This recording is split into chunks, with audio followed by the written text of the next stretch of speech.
الحمدللہ والصلاة والسلام علی رسول اللہ۔ غیر محرم مردوں کے سامنے غیر شرعی لباس پہننا۔ سوال کیا گیا ہے شرعی لباس پہننے میں کوتاہی کرتے ہوئے اپنے دیور اور خاوند کے رشتہ دار غیر محرم مرد کے ساتھ بیٹھنے والی عورت کے بارے میں کیا حکم ہے؟ الجواب بعون اللہ سبحانہ وتعالی۔ قرآن مجید اور سنت نبویہ میں عورتوں کے لیے اپنا ستر چھپانے اور پردہ کرنے اور غیر محرم اجنبی مردوں کے سامنے اپنی زینت نہ ظاہر کرنے کی رہنمائی کی گئی ہے۔ قرآن مجید اس سلسلے میں رہنمائی کرتے ہوئے نبی کریم صلی اللہ علیہ وآلہ وسلم کو کہتا ہے، یا ایہا النبی قل لازواجک وبناتک ونساء المؤمنین یدنین علیہن من جلابیبہن ذلک ادنی ان یعرفن فلا یؤذین وکان اللہ غفورا رحیما۔ اے نبی، آپ اپنی بیویوں اور اپنی بیٹیوں اور مومنین کی عورتوں سے کہہ دیجئے کہ وہ اپنے اوپر اپنی چادر لٹکا لیا کریں، اس سے بہت جلد ان کی شناخت ہو جایا کرے گی، پھر وہ ستائی نہ جائیں گی، اور اللہ تعالیٰ بخشنے والا مہربان ہے۔ سورۃ الاحزاب آیت نمبر 59۔ چنانچہ یہاں اللہ سبحانہ وتعالی اپنے نبی مکرم صلی اللہ علیہ وآلہ وسلم کو حکم دیتے ہوئے کہتے ہیں کہ وہ پردہ کی ابتدا کرتے ہوئے اپنی بیویوں اور بیٹیوں کو پردہ کرنے اور عبایا پہننے کا حکم دیں، کیونکہ رسول اللہ صلی اللہ علیہ وآلہ وسلم اور ان کی بیویاں اور گھر والے امت کے مومن مردوں اور مومن عورتوں کے لیے نمونہ ہیں۔ پھر اس کے بعد اللہ سبحانہ وتعالی مومن عورتوں کو حکم دیتے ہوئے فرماتے ہیں، ذَلِكَ أَدْنَىٰ أَن يُعْرَفْنَ فَلَا يُؤْذَيْنَ، اس سے بہت جلد ان کی شناخت ہو جایا کرے گی، پھر وہ ستائی نہ جائیں گی۔ سورۃ الاحزاب آیت نمبر 59۔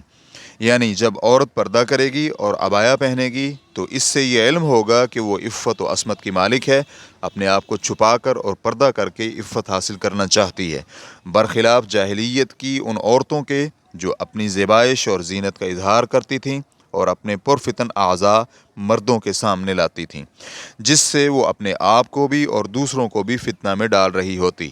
تو اس طرح وہ عورت خود اپنے آپ کو اور دوسروں کو بھی غلط راہ پر ڈالتی، جیسا کہ رسول اللہ صلی اللہ علیہ وآلہ وسلم نے اس جیسی عورت کا وصف بیان کرتے ہوئے فرمایا، جہنمیوں کی دو قسمیں ہیں جنہیں میں نے نہیں دیکھا، ایک وہ قوم جن کے ہاتھوں میں گائے کی دموں جیسے کوڑے ہوں گے، وہ اس سے لوگوں کو ماریں گے، اور وہ لباس پہننے والی ننگی عورتیں جو خود مائل ہونے والی اور دوسروں کو مائل کرنے والی، ان کے سر بختی اونٹوں کی مائل کوہانوں کی طرح ہوں گے، وہ نہ تو جنت میں داخل ہوں گی اور نہ ہی جنت کی خوشبو پائیں گی، حالانکہ جنت کی خوشبو اتنی اور اتنی مسافت سے پائی جاتی ہے۔ اور پھر رسول اللہ صلی اللہ علیہ وآلہ وسلم نے تو غیر محرم مردوں کے ساتھ عورت کو میل جول اور اختلاط کرنے سے بھی اجتناب کرنے کا حکم دیا ہے۔ مثلاً عورت نہ تو اپنے دیور کے ساتھ خلوت کرے اور نہ ہی بہنوئی کے ساتھ، اور نہ ہی ان کے سامنے بے پرد ہو کر آئے۔ چنانچہ رسول اللہ صلی اللہ علیہ وآلہ وسلم نے فرمایا، تم عورتوں کے پاس جانے سے اجتناب کرو۔ تو رسول اللہ صلی اللہ علیہ وآلہ وسلم سے صحابہ اکرام نے عرض کیا، اے اللہ کے رسول صلی اللہ علیہ وآلہ وسلم، ذرا آپ خاوند کے رشتہ دار مرد کے متعلق تو بتلائیں۔ تو رسول اللہ صلی اللہ علیہ وآلہ وسلم نے فرمایا، دیور خاوند کا رشتہ دار مرد وہ تو موت ہے۔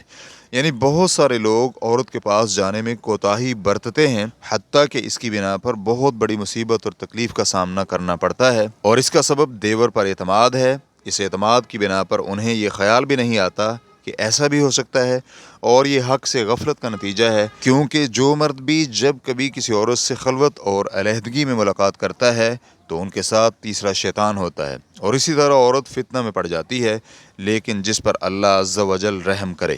اللہ تعالیٰ سے دعا ہے کہ وہ سب کی عفت و عصمت کو محفوظ رکھے اور فرمان باری تعالیٰ پر عمل کرنے کی توفیق نصیب فرمائے۔ فرمان باری تعالیٰ ہے، توبوا الی اللہ جمیعا ایھا المؤمنون لعلکم تفلحون، اے مسلمانوں تم سب کے سب اللہ کی جانب توبہ کرو تاکہ تم نجات پا جاؤ۔ سورۃ النور آیت نمبر 31۔ ریفرنس کے لیے دیکھیے مسائل و رسائل محمد المحمود النجدی، صفحہ نمبر 11۔ واللہ تعالی اعلم۔ اسلام کیو اے ریکارڈنگز مؤسسۃ الشیخ محمد صالح المنجد، المملکۃ العربیۃ السعودیہ، فتویٰ نمبر 6408۔ والسلام علیکم ورحمۃ اللہ وبرکاتہ۔